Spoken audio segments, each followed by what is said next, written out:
Egiturazko arazo baten aurrean gaudela, dimentsio askotakoa eta erroan berdintasun eza dagoela, eta hori da zuzendu behar duguna, emakumeen kontrako indarkeriarik gabeko gizarte bat lortu nahi badugun, ezta?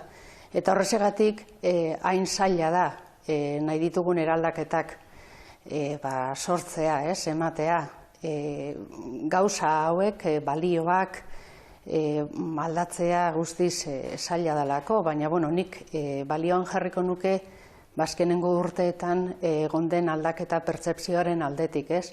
Gizartea gero eta sensibilizatuagoa dago eta hori oso garrantzitsua eta beharrezkoa da.